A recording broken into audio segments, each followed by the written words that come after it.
Ora viva, bom dia, boa noite, boa tarde, sejam bem-vindos ao nosso e vosso programa. Desta vez voltamos de uma forma muito diferente. O nosso programa tem a designação de A Hora do Sumila. Neste programa falaremos de diversos temas ligados à economia, política, ambiente, agricultura e iremos debater temas transversais. Para o dia de hoje vamos falar sobre o ambiente, o que é o ambiente, o que é a natureza e quais são os cuidados necessários que devemos ter para a conservação do ambiente. Ao longo do programa temos também duas rubricas. A primeira rubrica está ligada ao protesto e a última rubrica é sobre a sua opinião como desenvolver Moçambique. Para o dia de hoje, contamos com um convidado muito especial, licenciado em Ambiente, assim podemos chamar de engenheiro ambiental, pela Universidade Eduardo Mondlane, que responde pelo nome de Moisés Lourenço Olímpio. E ele, por si só, vai se apresentar. Chamo Moisés Lourenço Olímpio. Estou neste convite. Primeiro agradecer pelo convite e endereçar os meus cumprimentos aos outros e aos telespectadores que vão poder escutar esta matéria. Em função disto, segundo o convite, nós vamos trazer algumas abordagens relacionadas à questão do meio ambiente. Bom, mais uma vez o nosso convidado já se apresentou e eu, como mentor, ou seja, o interlocutor, juntos vamos falar deste tema. Sabemos todos nós que fazemos parte do ambiente. Quando falamos do ambiente, nós falamos daquilo tudo que nos rodeia. Há um conceito muito importante sobre o ambiente que está ligado ao clima e, como se sabe, o clima, uma definição muito antiga que eu não esqueço, do meu professor de geografia. Ele dizia que o clima é o conjunto dos fenômenos atmosféricos que caracterizam o estado médio da atmosfera num determinado tempo e espaço. Neste contexto, quero desde já perguntar ao meu convidado especial: em que ambiente estamos a viver atualmente? Atualmente, eu vou responder esta questão em função do ambiente. Na sua íntegra, ou o meio ambiente é aquilo que nós dissemos que é o meio em que o homem e outros seres interagem, contendo água, ar, luz, ecossistemas, biodiversidade, matéria orgânica e inorgânica e condições culturais que afetam a vida das comunidades. Sim. Falou de água, animais, estamos a falar de animais irracionais de pequeno porte, galinha, pato, porco. Estamos a falar de rios, estamos a falar também de poluição de rios. O que é que pode ser feito tendo em conta, ou seja, qual tem sido o papel do homem no que concerne à conservação do ambiente? Será que o homem está a conservar bem o ambiente ou não? Ou porque é o momento, como se diz que a natureza, ela se transforma por si só? O ambiente em que nós vivemos agora é aquele ambiente que é o reflexo da atividade humana. Naturalmente, o ambiente por si é resiliente, mas através das nossas ações, um mau comportamento em relação ao ambiente, é este processo em que nos encontramos a viver. Vários fatores ambientais são influenciados pela própria atividade humana. O que é que o homem tem que fazer para que se sinta ou para que viva num ambiente saudável, ou como reverter a situação atual em que nos encontramos? Eu me lembro, posso dizer, há 25 anos atrás, o nível de temperatura não era tão elevado como se vive hoje e nós, tanto no verão assim como no inverno, andávamos agasalhados, o que não acontece na atualidade. Na atualidade é normal a temperatura chegar a 35 graus, 40, 45 graus. Até parece que estamos nos últimos dias, se formos a observar os ensinamentos bíblicos. A Bíblia tem a sua interpretação, o homem também encontra a sua interpretação. Gostaria de saber do nosso colega ambientalista que medidas devem ser tomadas de curto, médio e longo prazo para que tenhamos um ambiente saudável. O meio ambiente, a natureza precisa de preservação, conservação e gestão ambiental. O que nós vivemos atualmente, o homem, acho que deixou de perceber que ele faz parte do próprio ambiente. Ele por si só pensa ou imagina estar por cima do ambiente. Ele não está inserido dentro do próprio ambiente. Isto por quê? Porque quando nós formos a ver, os seres humanos, essa questão vai responder àquela questão que dizia há uns 20 anos atrás, há 30 anos atrás, o clima era diferente em relação a este clima que nós vivemos. Eu acho que nos tempos dos nossos pais, dos nossos avós, eles consideraram o ambiente como uma parte deles. Visto que, naquela altura, você andava, passava pela rua, não conseguia encontrar resíduos sólidos espalhados pelo ambiente. Mas de lá para cá, devido ao crescimento populacional, e o consumismo também aumentou, a população esqueceu-se do ambiente. Há uma desordem em relação àquilo que é a necessidade de preservação, conservação e da gestão ambiental. Praticamente o consumismo aumentou, os resíduos sólidos aumentaram.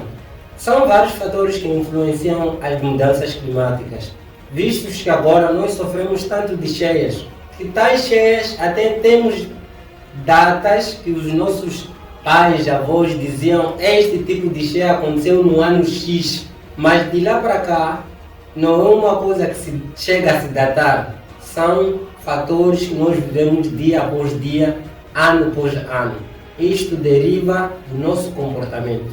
O ser humano deixou de fazer gestão ambiental. Por exemplo, nós estamos neste ambiente, podemos usar produtos consumíveis. Quando saímos deste lugar para fora, vamos despejar sem olhar onde vamos despejar, como despejar e quais são os efeitos que vão criar sobre o próprio ambiente. Do lado de fora, quando nós olhamos, são vários resíduos sólidos depositados ao ar livre.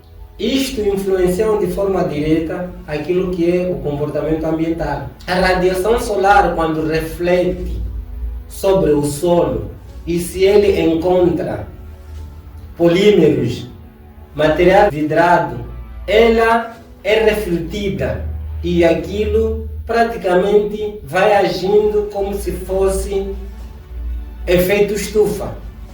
Okay. O próprio solo não consegue absorver porque o solo já está coberto de resíduos sólidos. Temos o exemplo de plásticos, garrafas, temos vários materiais sólidos que se encontram a fazer cobertura ao próprio solo. Levam muito tempo. Nós vamos tratar das garrafas, porque o maior consumismo que nós temos é dos plásticos, assim como material vidrado. Em todos os bares, em todos os locais, em todos os bairros, você encontra garrafas depositadas nas vias públicas. E a garrafa, como nós sabemos, ela, para sua deterioração, o ambiente, ela leva mais ou menos 150 a 300 anos. E a partir desta, nós vamos sofrendo estes efeitos. Vamos falar do ambiente, a temperatura mudou, mas nós como pessoas, de forma consciente, não olhamos, não procuramos saber por que isso está acontecendo. Nós temos que mudar de mentalidade. Temos que pensar naquilo que nós vivemos e como vivemos e como resolver esta situação. Porque o ambiente por si é resiliente, mas quando é tanto quanto mais impulsionado, ele não consegue ser resiliente. São vários fatores, são vários motivos que fazem com que o ambiente não consiga atingir aquele que é o seu limite de resiliência. Mas também podemos associar isto às construções desordenadas ou desorganizadas. Aquelas construções são feitas nas zonas onde eram machamba e quando a chuva caísse, tem certas zonas que serviam de reservas de água.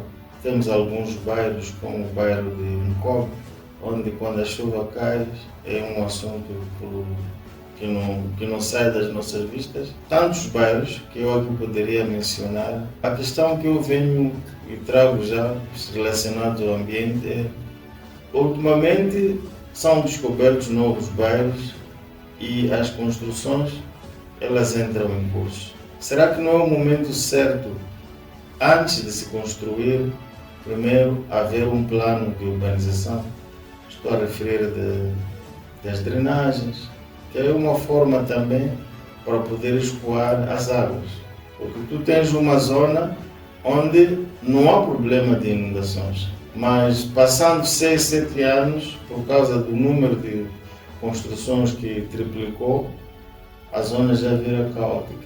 Podemos considerar que o papel do Estado é importante também para a conservação do ambiente? Pois claro.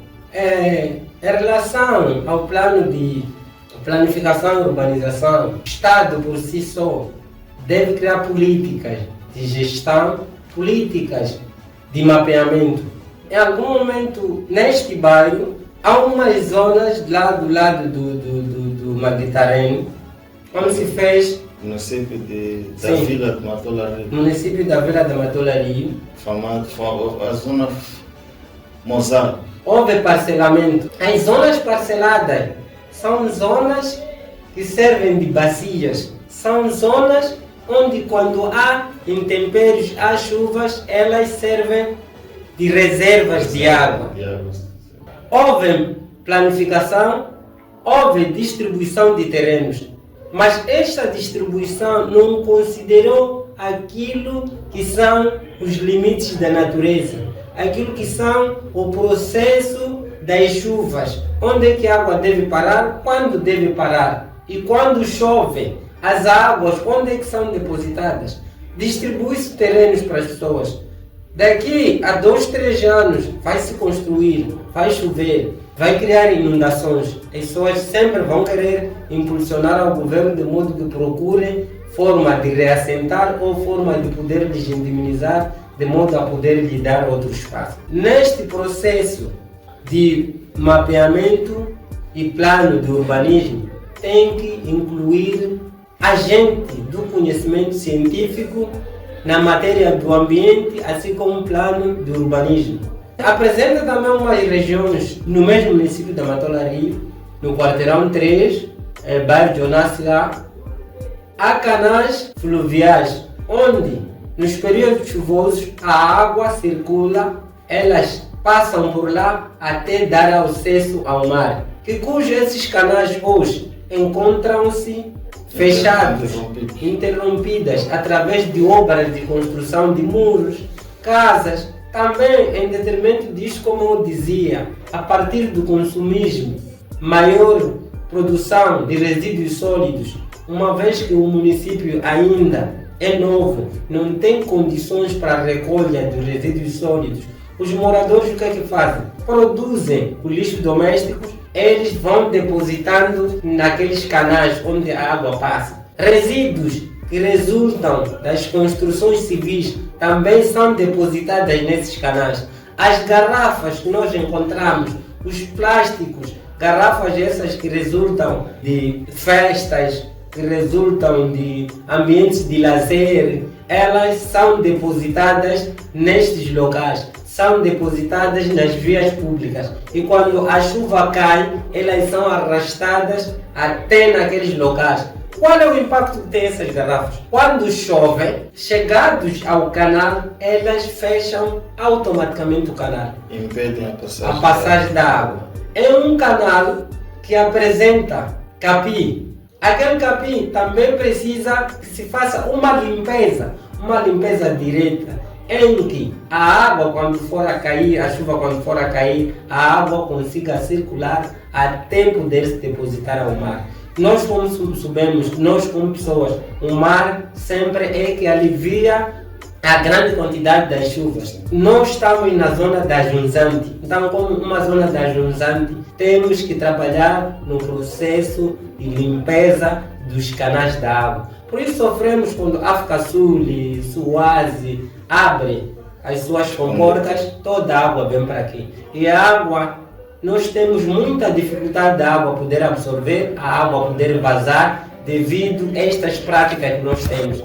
Temos que pautar nas políticas de saneamento ambiental eficazes. Como governo, o que é que eu trago? Como governo deste município tem que criar campanhas de sensibilização, campanhas de consciencialização da comunidade, bairro a bairro, quarteirão por quarteirão, de modo que haja limpeza. Para aquelas pessoas que estão diretamente a viver nas zonas baixas, tem que fazer limpeza nos canais de acesso, canais onde a água circula, onde a água passa, de modo a poder chegar ao mar. Em outras palavras, estamos a dizer que é necessário que haja educação ambiental. É educação ambiental. Uma educação ambiental mais abrangente e objetiva, para que todo o cidadão tenha em mente a necessidade de conservação do meio.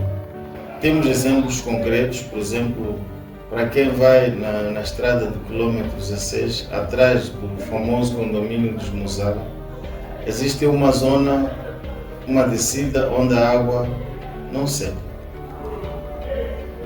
Podem passar estações e aquilo é prejudicial tanto para a população, porque ali também criam-se doenças de curto, médio e longo prazo. Também as viaturas que passam por lá, uma pequena chuva já não é possível transitar. Temos também o percurso da primeira entrada, tem uma zona ali, uma zona baixa, perto do...